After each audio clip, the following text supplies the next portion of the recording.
Good afternoon, everybody. Welcome to Near West Side Partners weekly Wednesday webinar. My name is Lindsay St. Arnold Bell. I'm the Associate Director at Near West Side Partners, and I will be leading us through our webinar today. So we have a really exciting program. We are joined today by two folks from the Wisconsin Humane Society. But before we dive into that, I do want to share some updates from Near West Side Partners. Spring is officially here. If you haven't had an opportunity to get out into the neighborhood and enjoy some of the warm weather and the sun that we have, I definitely recommend doing it today. I wanted to share these two great photos from our archives. The first shows pictures of tulips that were planted as part of our Choice Neighborhood Early Action Activities project back in 2019. Hopefully you're starting to see these beautiful flowers pop up throughout the neighborhood, and I hope they're brightening your day. The other picture was submitted by Barb Scotty, our Peace Corps officer and community engagement and resident.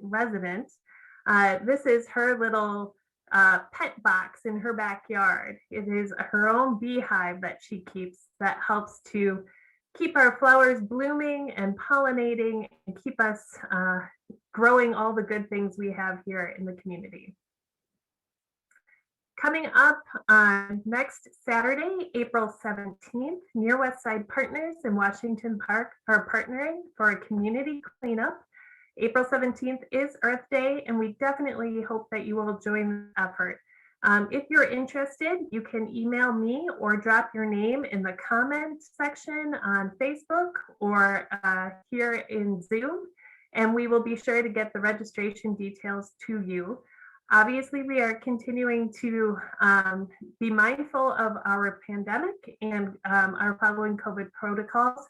So we will ask that everybody mask up, that you do your best to stay socially distanced from those folks outside of your bubble. But we think this is a great idea to get outside and to do our part to make the community look better.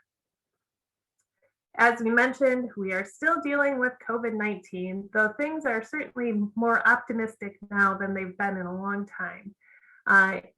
While we are continuing to increase the number of vaccinated folks within our population, we would ask that you continue to practice those measures that keep you safe, including wearing a mask, staying socially distanced, and avoiding large crowds when possible.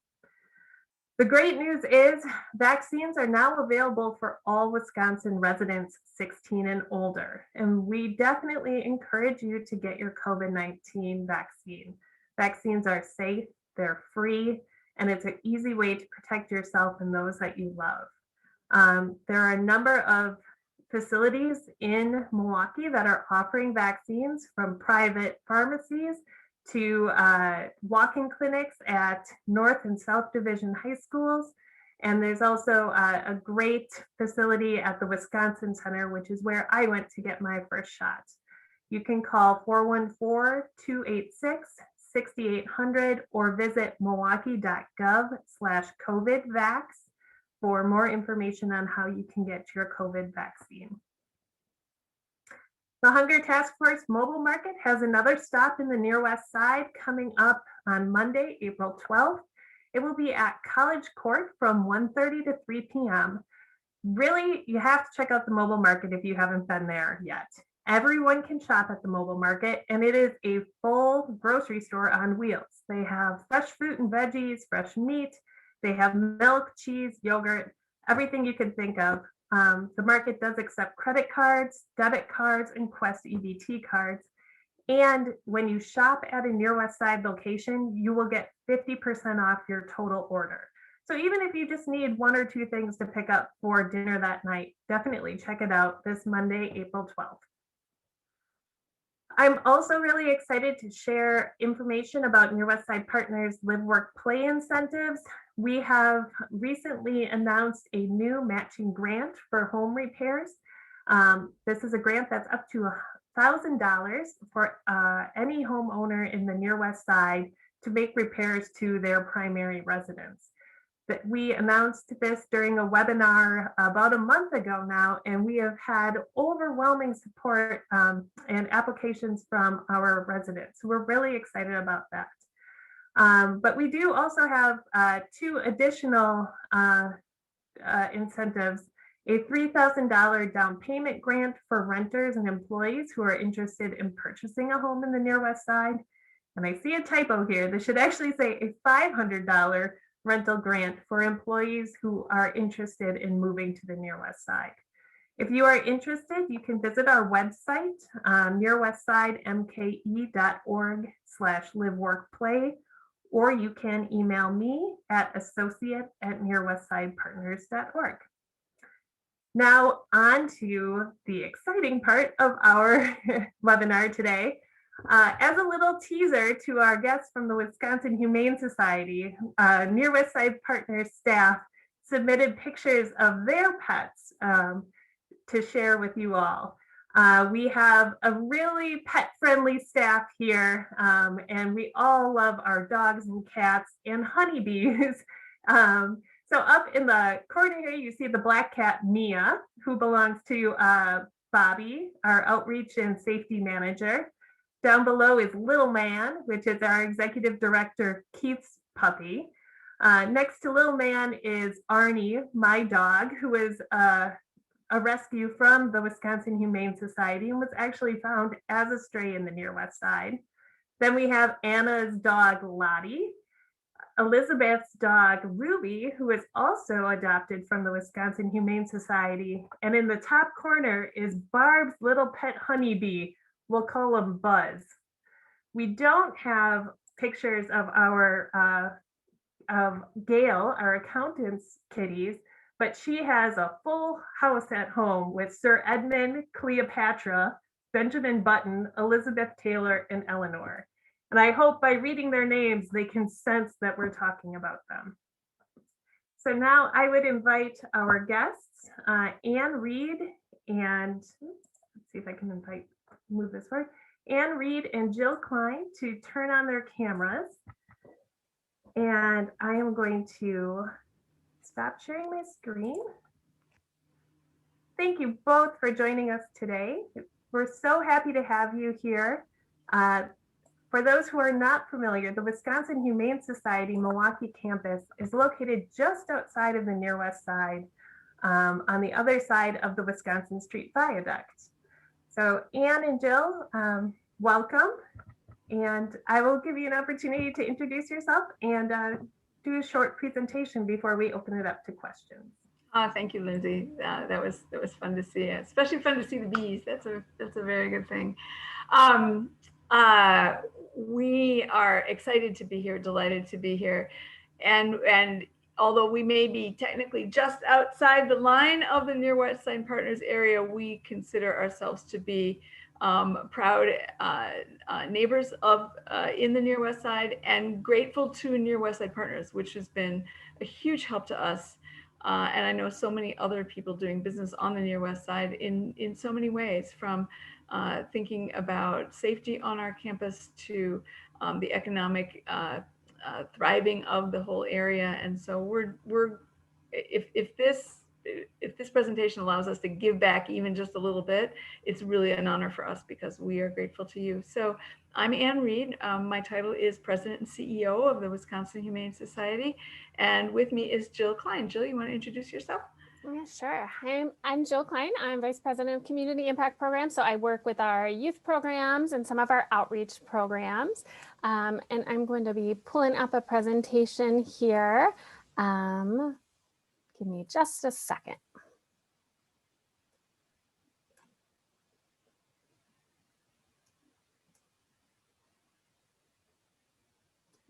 Good. All right, great.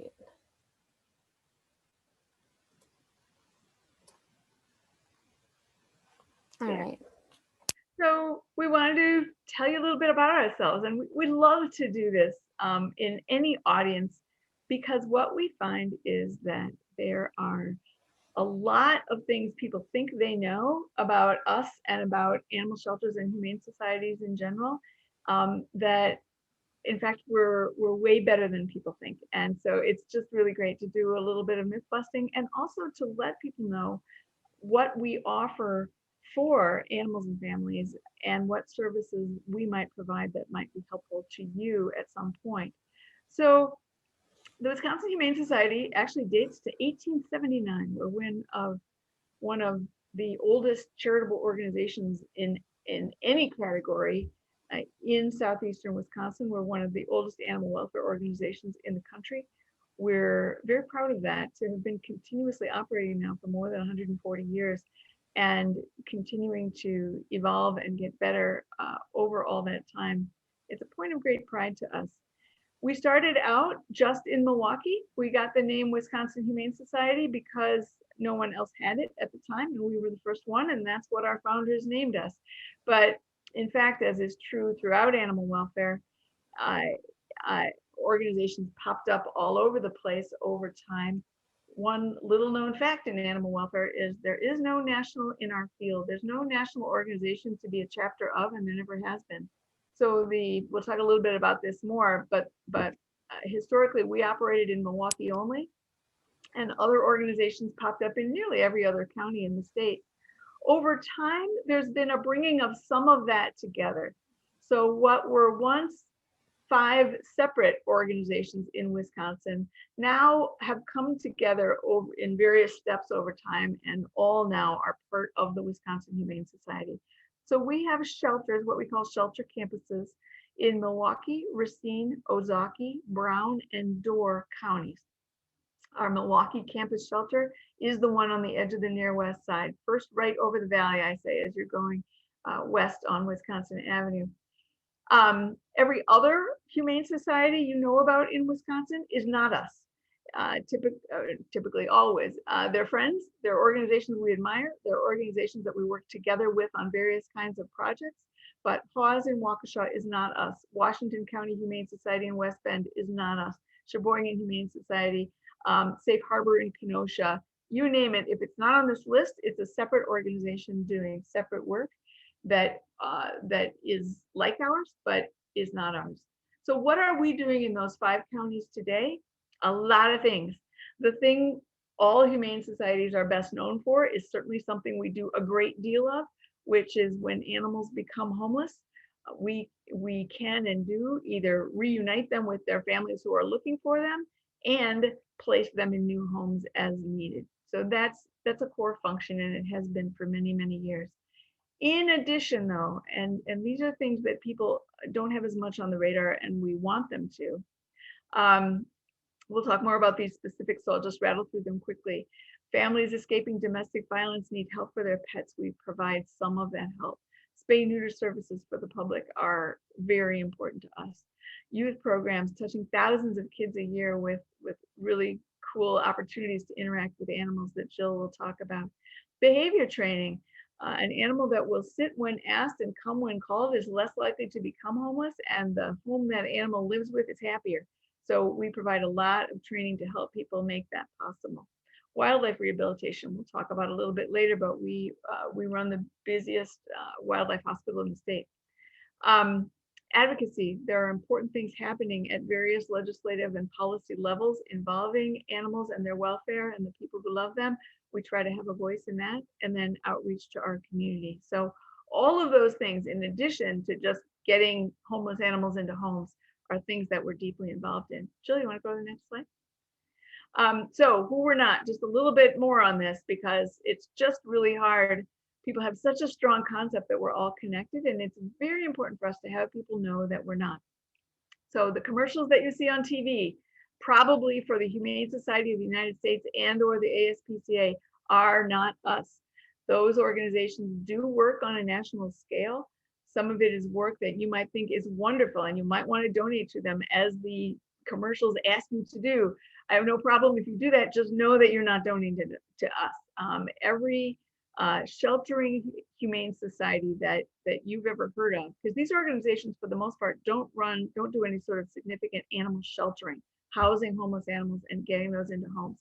Any organization who is doing that, any humane society that you know of who's sheltering animals, is local and independent, and that means that every dollar it takes to keep the lights on and the people who are bringing the food with a full heart paid, and to keep everything working, every dollar to do that needs to be raised or inspired locally, and that's happening. So it's really important for us to know that these organizations are separate. They're doing work you might love, they're doing work you might not like, but in any case, they're not us, and they're not your local humane society, whoever that may be. Okay, Jill. The thing we want you to know about our sheltering work, the taking in of homeless animals and finding homes for them, is that every animal that we can put into our adoption program that's healthy and safe enough to be put into our adoption program has as long as it takes to go home. You cannot run out of time at the Wisconsin Humane Society. No animal dies because it ran out of time or because we didn't have enough space. And here's the key. That's been true for more than 20 years.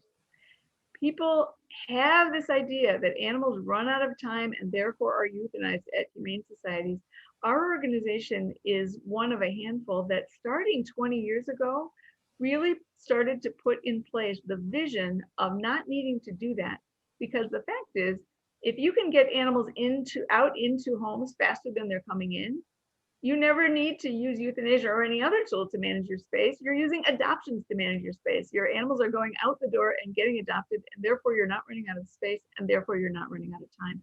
So this is a big deal for us. It's not just a decision, it's a whole set of approaches to the work of animal sheltering. If you just decide to give every animal as long as it takes, but you don't do anything to make them get out quickly, then you're going to run into really quite terrible situations. You've probably heard of rescues that really are sort of glorified or maybe even not glorified hoarders, where animals are coming in, they're not going out, no one's doing anything about that. And the disease and the conditions of care can be truly horrific in those situations. That's not what we're talking about here. We're not talking about just a simple decision to not euthanize animals. We are talking about an entire set of processes and cultures around welcoming people to come in and adopt, rejoicing in their decision to adopt, making our buildings places where people want to come, helping them find the animal that's right for their family, and getting animals out of our shelter and into homes so that those who are left at the end of that day can have as long as it takes the next day and the next day. So this is something that we're really proud of, and something that we'll probably have to be telling people. We've been doing this for 20 years. We'll probably need to tell people another 20 years or maybe even 40, because it's so ingrained in people's minds that shelters are sad and they're places where animals die. And that's just not our experience. This is work of true joy, and that's something we want you to know. In addition to our sheltering work, though, and this is what we want most to be sure people know about, because a lot of people just don't know about these things, is all the work that our teams are doing in the community. So Jill, I'll turn it over to you now, and maybe you can talk through some of the categories that we put together here. Sure. So as Anne said, when people think about the Humane Society and Wisconsin Humane Society in particular, people think of our adoption program, and we do some great work there, and we place over 10,000 animals every year. But actually the way that we reach the most animals is through other services, through services that we offer for owned animals, or through other ways that people are coming through our doors. So we want to talk today about some of those services that you may or may not be familiar with, and let you know more about those, and particularly how you can access services at Wisconsin Humane Society, because like most businesses, we have made some changes during COVID. So we want to let you know not only what those services are, but how you can access them. So just starting, we do, as Anne mentioned, have programs for young people. We serve young people ages 2 to 18. Typically, those are on-site programs. Throughout the pandemic, we've shifted back and forth in how we serve young people, but we do have some really fun virtual programs, and also are just this month starting to move back to some in-person programs with masks and distancing and social and safety practices in place to protect the kids who participate. Typically, we serve over 8,000 kids every year, and a lot of them are at our Milwaukee campus, but some at our Ozaki, Green Bay, or Racine campuses. You can see, this is one of our favorite pictures from a virtual program, a little girl just losing her mind over getting to meet a cat virtually.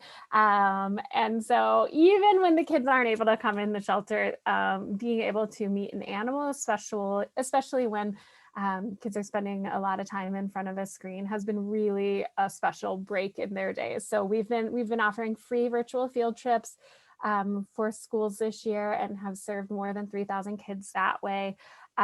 We have everything from birthday parties to scout nights to summer camps. And at the end of the presentation today, I want to tell you about our new scholarship program that we're offering, and how you or a young person in your life may be able to get involved.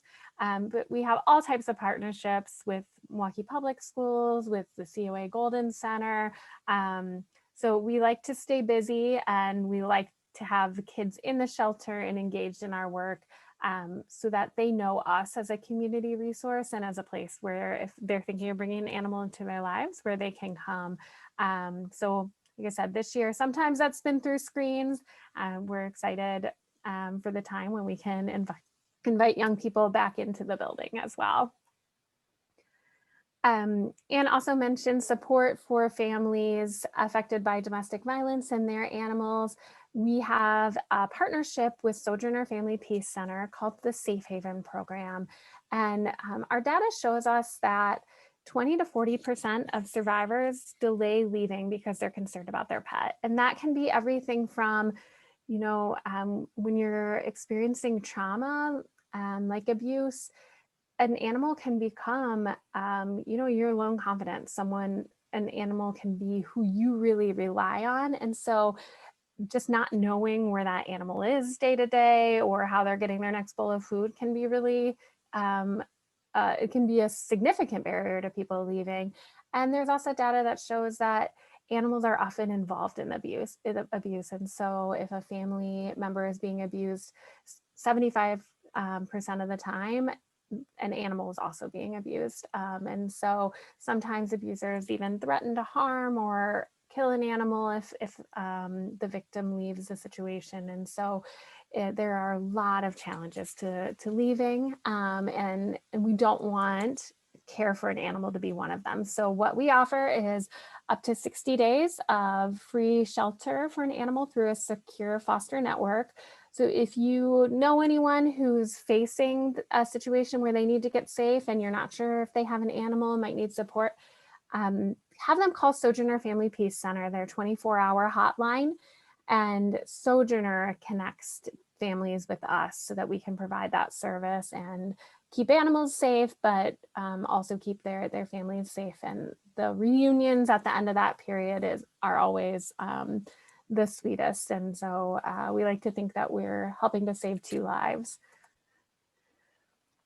We mentioned services for families with pets. And so these are all services that community members in the Near West Side can access. And as I go through them, I'm going to talk a little bit about how you can access them now as well, because you can imagine things are a little bit different in COVID, and our building's not open for folks just to come in as freely as in the past. So I want to let you know what the services are and how you can access them for your animal. So for our low-cost vaccine clinic, we offer vaccines for $15 a piece. And so if you need rabies, Distemper parvo, Bordetella, those types of vaccines for your dog or cat, we used to have bi-monthly vaccine clinics where they were kind of first come, first serve. You show up. Now we ask you to book an appointment online. You book that ahead of time. All of these services, you go to our website, Humane, HUMANE.org, and it's pretty user friendly. You click on the tab, it'll say services, vaccine clinic. You just sign up for a time and you can come on in. It's actually pretty streamlined now too. You don't have to wait in a line. You just come in, get your animal their shot, and you're on your way. But we know that services like vaccines, like spay neuter, are so important to keeping pets happy, healthy, and in their home. And they can be cost prohibitive as well. And so we really believe it to be part of our mission to make those services accessible to folks who have pets. So that's our vaccine clinic. We also offer low-cost spay neuter. We have a spay neuter clinic in West Dallas that we opened a few years ago, and we are able to offer spay neuter at very affordable price point for many people. It's $75 for cats and $110 for dogs. So that's a significant break from what you're going to find at a vet clinic, because this is what we specialize in. This is what we do all day. And so that clinic's open Monday through Friday. Again, go online, book your appointment, and you are able to get vaccines at the time of spay neuter. But that's a really important service to curb some behaviors. If you've ever had a unspayed or neutered cat in your home, there can be some behaviors that can be really challenging. So there are some behavior benefits to the animal, to the family, and also some health benefits as well. Anne mentioned training classes. We are offering those in person and virtually right now. So you have an option. You can sign up on our website for either option. We even have right now like a puppy drop-off socialization class that you can sign up for. So if you don't have time, but you just want your puppy to get some socialization with other puppies, we have a curbside service for that. We have in-person or virtual options for older dogs. So sign up, you can check those out, but our team's really great at helping your animal build those basic skills that make them a well-mannered companion.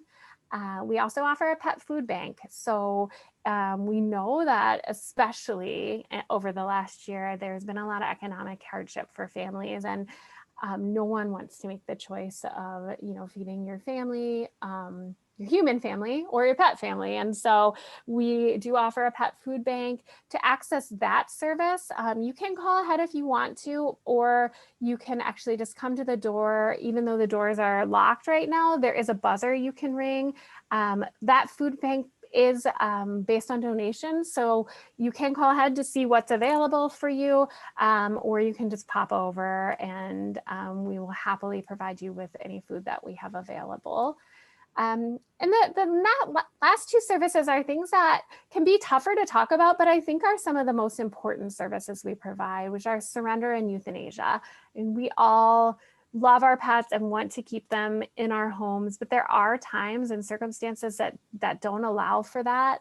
And so we do offer surrender if there's a reason that you're not able to keep your pet in your home. We want to help you find a safe home for them.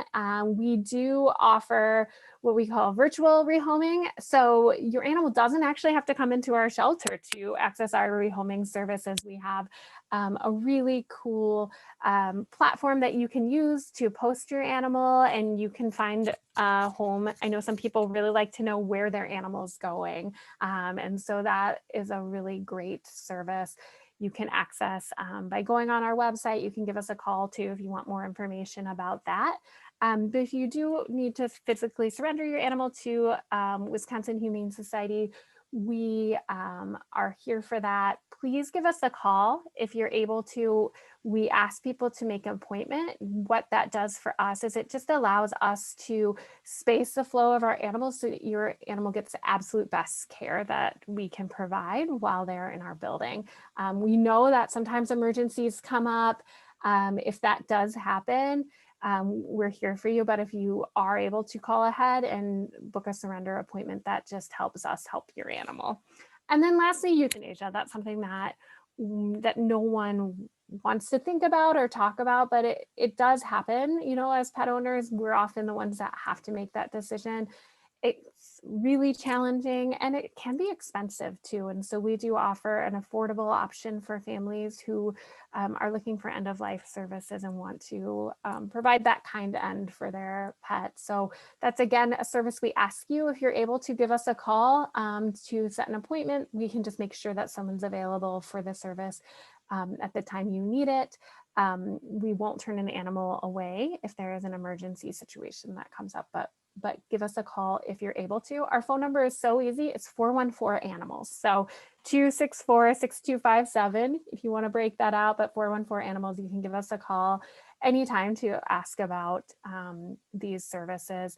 With our euthanasia, I do like to tell people that we don't have the ability to have you be present with your animals. So if that's important to you, you'll want to work with your vet or with another provider. But we are able to offer a private cremation where you can get ashes back and things like that. So, so again, those last two services can feel a little heavier, but they're all the ways that we are there for our animals. Sometimes life circumstances require surrender, or your animal's suffering and needs a kind end. We're here for you from the time you get your dog and they need vaccines, spay, neuter, training, to that end. Please call us anytime. I can add one thing on surrender, because I think one of the other things that people think about organizations like ours is that people expect that we'll be judgy, and that if you come in and surrender your animal, that we will judge you and perhaps treat you with some shame, and put you on a list so you can never adopt again. None of that is remotely how we approach this. We're certainly not looking to receive animals this way, and we look forward to the world is supporting people in more and more ways in keeping their animals. There are more pet-friendly housing. There's more affordable vet. There's a lot more ability to keep your animals. But sometimes you need to give your animal up, or someone needs to give their animal up. And I just want to say that you will be treated with authentic respect and kindness if that's a decision that you make and you bring an animal to us. It's very, very important to us to respect all the places that various families are for various reasons with respect to their animals.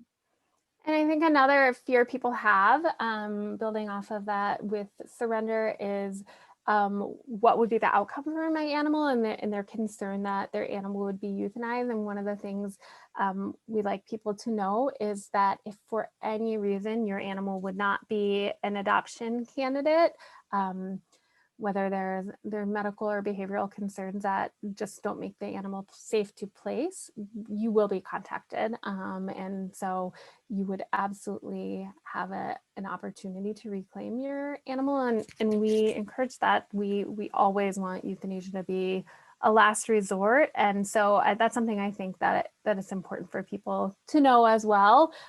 Just making, if you do need to make that decision, it brings a little peace to know that you will get a phone call if there's a concern. Wildlife Me? Yes. Got it. We're very proud of our wildlife hospital. It's based at Milwaukee. It's if you come in those front doors and you take a right instead of a left, you'll be in our wildlife hospital, where well over 5,000 injured and orphaned wild animals a year are brought to us and need some care before they get released back out in the wild. Obviously, we're not adopting out any of these animals. They are native wild animals, and their place is out there in the world, and our goal is to get them back. This little squirrel is actually quite a current picture of a squirrel that's in care right now. And on the one hand, super cute. On the other hand, you can see those little ribs sticking out. This little squirrel needs to put on quite a bit more weight before it can go back out. And you can see that our team is making that happen. The level of knowledge and expertise that is needed for our team on the wildlife side is just incredible, and how hard they work starting this time of year.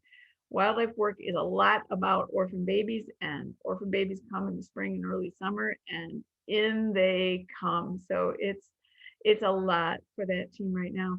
This is also the way an awful lot of people, and maybe somebody who will be listening to this, first interacts with us as an organization. I know it was for me.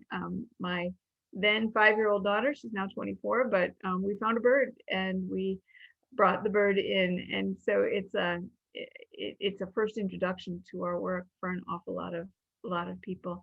We're proud of the work and proud to do it. And we are the only bricks and mortar wildlife rehabilitation organization in Milwaukee County. So everybody from City Hall with an injured gull on the roof to somebody who sees little mallard ducklings going down into the sewer, we get that call and our team goes out and tries to take care of it as best they can. One other community service we wanted to make sure you're aware of is Milwaukee Area Domestic Animal Control Commission, or MADAC.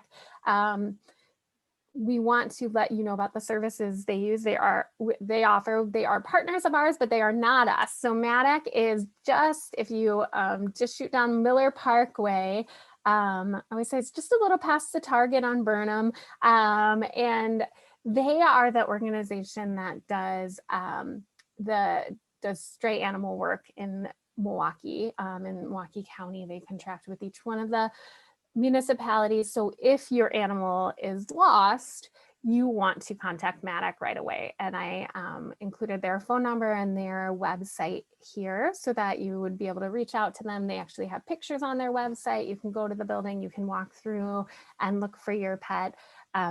But they offer a variety of services, things like licensing, but they are the place where you'll want to look for their stray animals. So we work very closely with them, but they are a separate organization.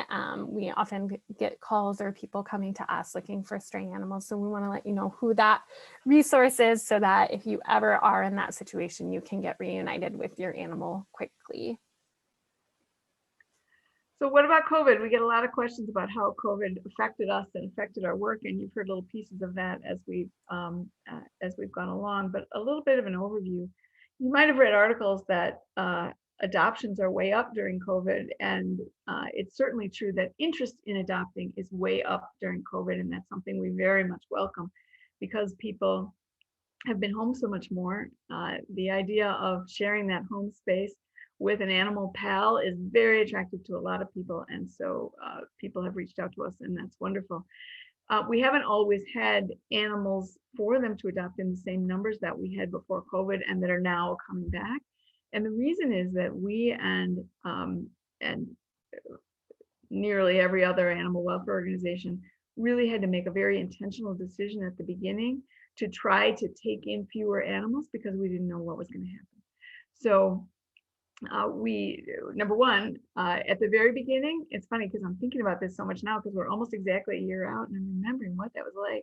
But we didn't know, for example, if large numbers of our staff would become sick and or become exposed and not be able to come to work. And if that were going to happen, we would need to have as few animals in our shelters as possible. Likewise, we didn't know whether large numbers of the public were going to become sick and that would lead perhaps to a mass giving up of animals. Thank goodness it didn't, but we couldn't rule that out at the beginning. So at the very beginning, we asked everybody who might bring us an animal to dial that down to emergency situations only. So whether it was a private family considering giving up their animal, or everywhere but Milwaukee County, we work with municipalities. We were asking them to please bring us emergency situations only. And as many people know, in normal times, we are able to help overcrowded shelters in the southern United States, and we bring a lot of animals from there to find happy homes here. Total win-win for everybody involved. And But through the early parts of the pandemic, we weren't able to do that because we were trying to keep our shelter population as low as possible. So population is now coming back up. If you tried to adopt from us in the last several months and found that your perfect animal wasn't at our shelter at that time, feel free to keep taking a look back, because you're seeing more and more animals coming in. Another huge impact of COVID was, again, in this effort to get animals out of the shelter, our team was able to build up in a huge way, incredibly quickly, our network of foster volunteers. So we already had several hundred families who were volunteering to house animals in their homes for us for various reasons, illness, behavior. We put out a call for more, and hundreds more families responded. And we were, for a couple of weeks there at the very beginning, if you applied to be a foster, our goal was to process that so fast that you would have an animal in your home in 24 hours. And in that time, we actually got to a point where 80% of the animals in our care were actually out in foster and not in one of our buildings.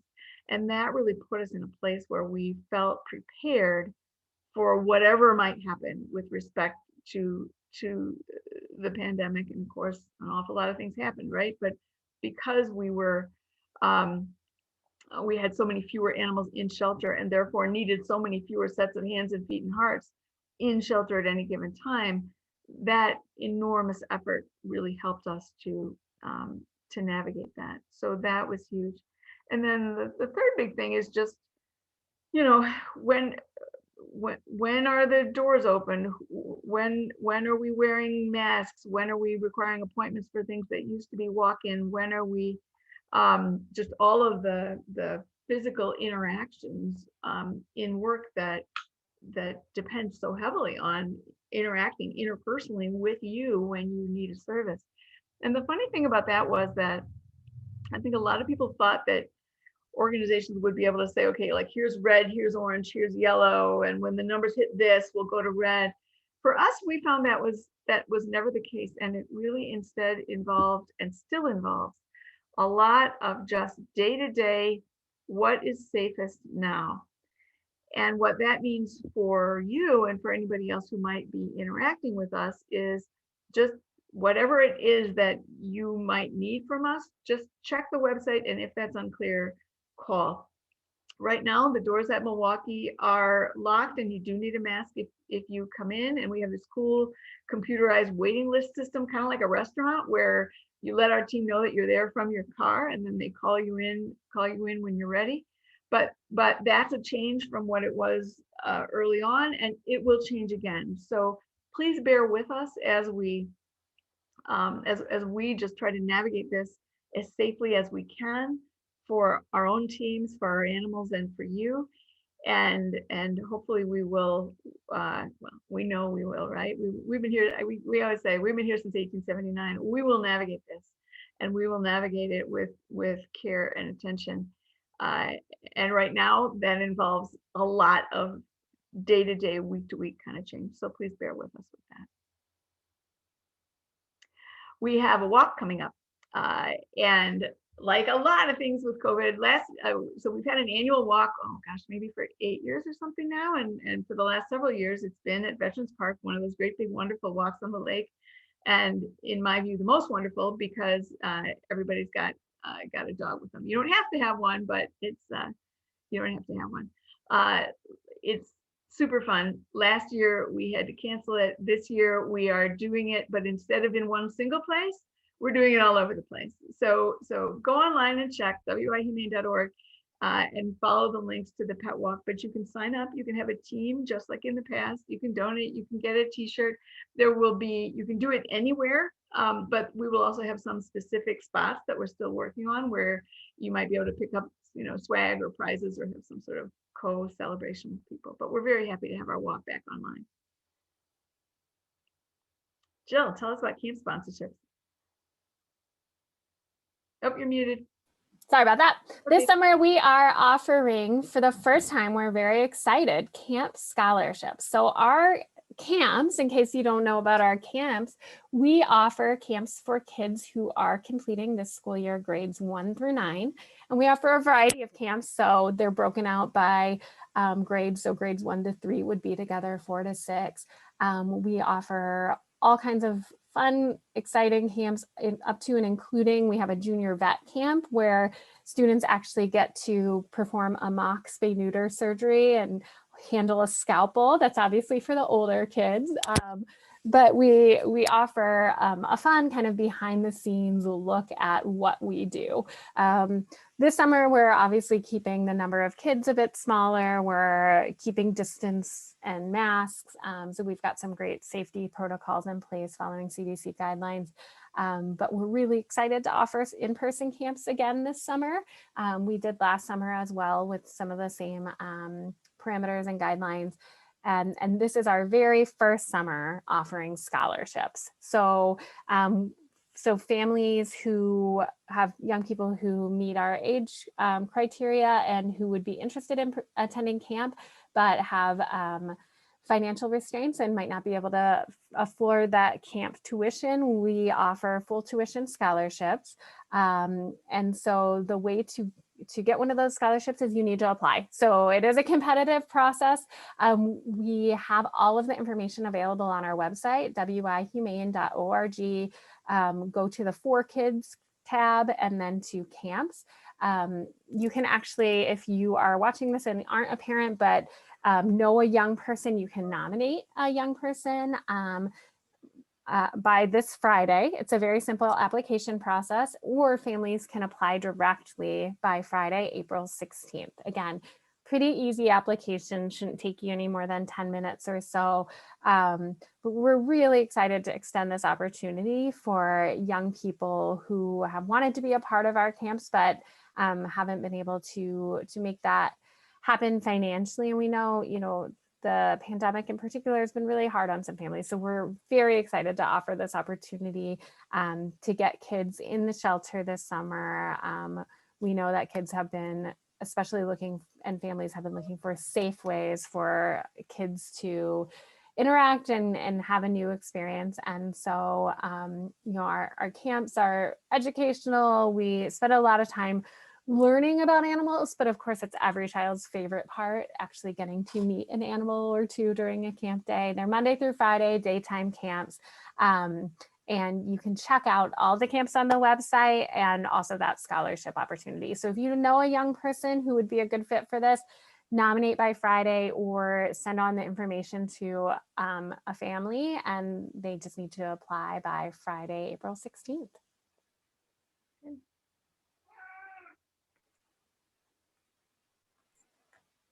My cat is calling. Great. So is that our last slide? That's our last slide. Last slide. So you can unshare, and I see some questions in the chat. And I'll go from the last one first. Should there be a Near West Side Partners team in the dog walk? There absolutely should. What a pleasure it would be to award the highest fundraising award to the Near West Side Partners team. So go for it. Absolutely. Most unusual animal we brought in, Jill, I don't know what you remember. I will never forget. This would have been, I don't know, 2012 or 13. A coffee tin full of fist-sized spiders. Big old hairy fist-sized spiders, and some sort of African something. We can handle almost any animal you need to ask us for help with. There are some where we would strongly encourage you to seek help from somebody else and use us as a last resort. And I would say a tin full of spiders is a good example of that. And as for our greatest need, I'll say two things. One, this work depends on the hearts and hands of incredible people who have chosen this work and who are working in this cause instead of doing something else. And so just making it all happen means paychecks. And literally it takes about $13 million a year to make all this happen. And we are so grateful to the people who help. Our average donation is actually less than $100 on average. This is not work that is funded by huge foundations and great big government grants and like some other nonprofit work is. I'm grateful that all of that funding is out there happening for other causes. Animal welfare is funded by the wonderful, generous hearts of people who give what they can when they can. And that adds up for us to be able to do this work that I hope that you're proud of. So that's I would say that's biggest need number one. Biggest need number two is, if you like us, tell people. We are constantly swimming upstream against those concepts that people have about humane societies. It's sad. They kill animals all the time. They will yell at me if I bring my animal in. And those negative stereotypes about what we do are actively harmful to animals. If people say, I would go to the shelter, but it'll be too sad, some animal they could have gone home with that day is not going to go home with them. And our shelter is that much more crowded because of that concept that we are a sad place to be. If you've been to our shelter, you know it's super fun. And so really the thing you can do most for us is spread the good word, share our social media stories, let people know that you are proud of the Humane Society that's working in your community to help animals and families, because that's the basis on which we're able to build everything else. That's great. I do have a couple additional questions that have come in and a comment here on Facebook. Somebody says, my son attended a Wisconsin Humane Society camp in the past and he loved it. Oh, that's awesome. And I did share in our Facebook comments links to both the website with the information about the camps and the scholarships for anybody who is watching there. Great. So one of the questions we have is related to the wildlife rehab program. Has COVID had any effect on that program, and are people still able to bring in injured wildlife? I'm so glad you asked, because yes, here's the effect that COVID has had. It's made it much, much busier and more difficult. People are outside more, and therefore they're finding more injured and orphaned animals, and they're bringing them in. And so the numbers of animals that team has been called on to serve was way up in 2020 over any prior year. And it's hard and it's wonderful work. And that has been the impact of COVID, is it's brought the whole world into greater contact with nature, and therefore more of these animals have been found. Our teams do the absolute best they can. There are, for example, we have certain kinds of animals where we just have physical limitations on how many we can hold. You can only have this many raccoons in this raccoon cage, right?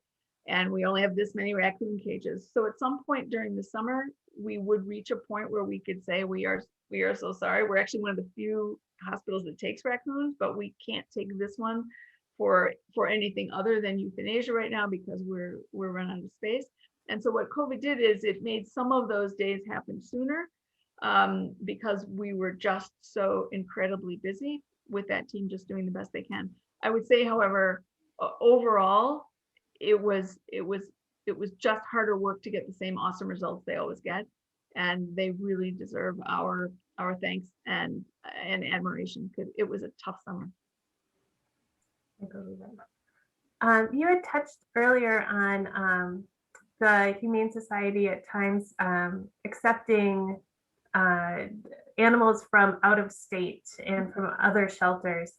Can you talk a little bit about that and what happens when there's a large-scale natural disaster? How do animals make their way up to Milwaukee for adoption? Sure. You picture them on the road, with their thumbs sticking out. So overall, what people need to know is that animal overpopulation, back in, say, the 70s, early 80s, animal overpopulation was pretty much universal across the entire United States. There were more animals than people who wanted them everywhere. That has wonderfully changed across the country. animal homelessness is falling across the country. It has been for several years. That's a terrific fact. It is falling faster in the north than it is in the south for several pretty understandable reasons. Spay-neuter rates are higher in the north than in the south. The weather is nice year-round in the south. There's more rural areas in the south, so people let their animals run around outside more than we might here. And when you put together animals who are less frequently spayed or neutered, running around outside all year long, you're going to have more animals. Also in rural areas, you have fewer sort of adopters per square mile around the shelter. So the situation that the United States is in today is that most northern shelters have more adopters than the locality is making homeless animals, if you will. So there are more people who want to adopt than there are whose animals are becoming homeless. Again, fantastic. And it gives us the opportunity to turn to shelters in the South whose communities will be at that point, but aren't yet, and say, we can help you. We'll take 25 dogs this week, and that's 25 kennels that you've got a little bit more space and a little bit more breathing room. So we do that week in, week out by transporting ourselves, like we are driving vans, partnering with nonprofits whose sole work is to drive those kinds of vans. So they don't actually have shelters themselves. They're just running back and forth.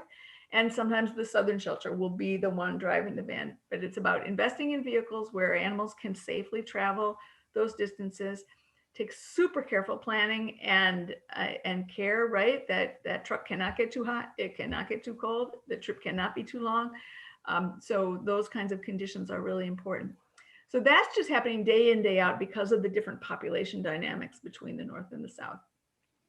Years ago, people used to say, well, you're displacing homeless animals here when you're bringing animals up from the South. I think everybody understands now that's just not the case. We and MADAC together are providing all the service that homeless animals need in Milwaukee County, and there's capacity to help more and families who want to take those animals home. So to get to natural disasters, when a natural disaster hits, the important thing is to get animals who were already in shelters ahead of the storm, to get those guys out and up to somewhere else so that there's room for local shelters. I'm just picking up my cat here. This is Couscous. To help animals who are made homeless by the storm. You don't want to get the animals who are made homeless by the storm out of town because somebody's looking for them, right? But what you need to do is you need to create space to bring in more animals than normal who have recently been made homeless. So animals who are already in shelter, if somebody were going to look for them, they would have already come. They're now waiting to be adopted. Those are the animals that we work to help in natural disasters. That is great to know. Thank you. I can't believe we're already at an hour. I could talk to you two all day today. This has really been so interesting and so informative. Like many, I thought I had an understanding of what the Wisconsin Humane Society does, and you do so much above and beyond what I had experienced personally. I can say that I am an ambassador for Wisconsin Humane Society. In addition to adopting my favorite puppy, Arnie, I also attended the behavioral training courses, which were fantastic. Awesome. So I definitely will recommend them. And I know we have a lot of ambassadors here on staff that will pass the good word around as well. I do want to thank you both for joining us today. For everybody who is tuning in, do check out the upcoming pet walk on June 6th, I believe it was. 19th. June 19th. And check out the Wisconsin Humane Society's website for information about the summer camps and how to donate and volunteer. And it feels appropriate to close with a famous quote from our friend Bob Barker. Help control the pet population, have your pets spayed and neutered. Thanks for joining us today. Thank you so much. Thanks so much.